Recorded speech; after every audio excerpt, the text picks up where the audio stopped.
So obviously we have seen already the bond rout that happened sort of in November, I guess was at its most intense, October, November. What do you see when you look at historical perspective that indicate that we could see the makings of a really more severe bond rout? Well, Julie, the last 35 years really constitute one of the most remarkable periods in economic history for the global risk-free asset.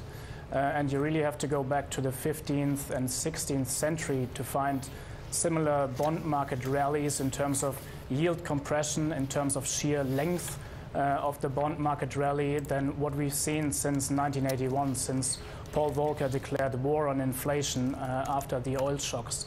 And when nominal yields hit less than 140 basis points in July of last year, that represented the lowest nominal yield that the risk-free asset in the world has ever hit since 1285. Now you can imagine that the flip side of that story is that the potential reversal of that bull market can equally assume historic proportions once it really gets underway. Now, my research really, yeah. Here's the thing, Paul. For years, market watchers have been warning about the bond market ending its bull run. They've always been proven wrong at the end of the day. What's different this time? Well, I think we are seeing the first signs of really an inflation reversal and a steep pickup in prints all over the world.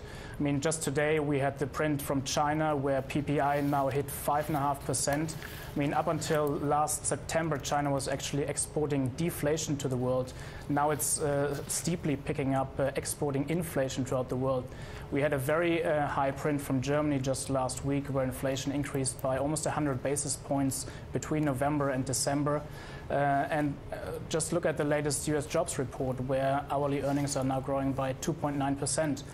And when you look at several precedents just in the 20th century when investors faced the steepest losses for bond holdings, then the inflation reversal type is really one of the ugliest on record. And I compare the current backdrop for the risk-free asset really to the second half of the 1960s when bond investors were faced with a similar combination of fiscal expansion by Lyndon Johnson against the backdrop of the Vietnam War. We had a very tight US labor market.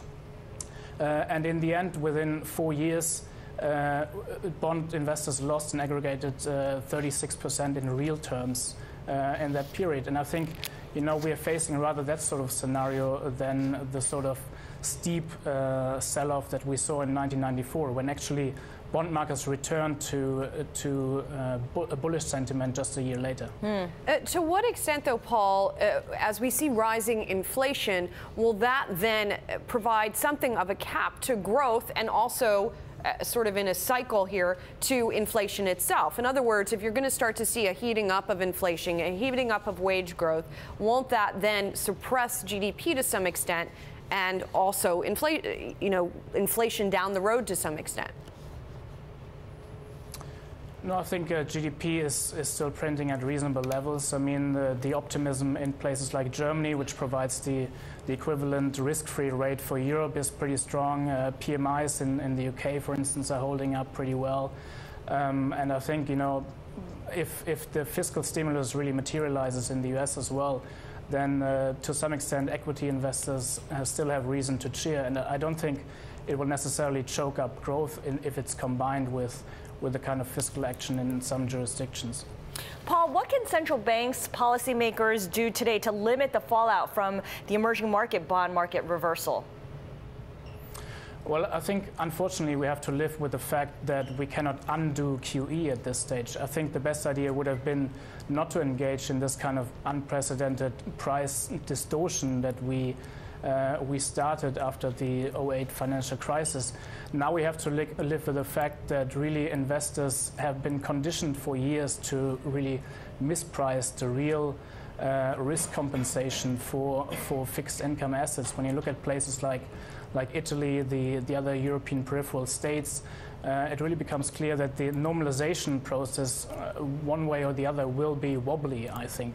But at this stage, when I look at countries like Japan, when I look at the Eurozone, I think you can contain the fallout by at least withdrawing earlier rather than later from the purchases that are still going on.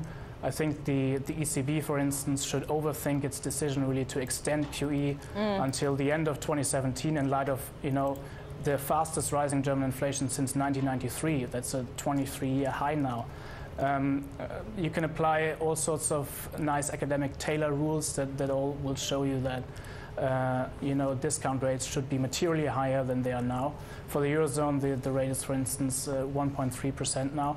And I think if you start conditioning the market earlier, really for a return to market pricing of risk, then at least we can contain the fallout to some extent. And very quickly, do you see evidence of Draghi doing just that then, conditioning the markets that way?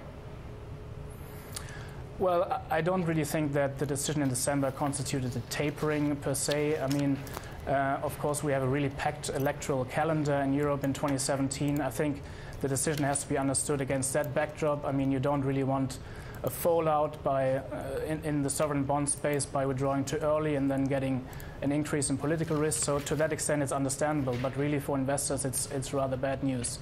And I think also the decision to really steepen the yield curve might be good for banks in the end. We have seen banks in the Eurozone rally, for instance. But for a lot of other people, life insurers, for instance, it's rather bad news. And I think to that extent, Draghi hasn't conditioned the market enough at this stage.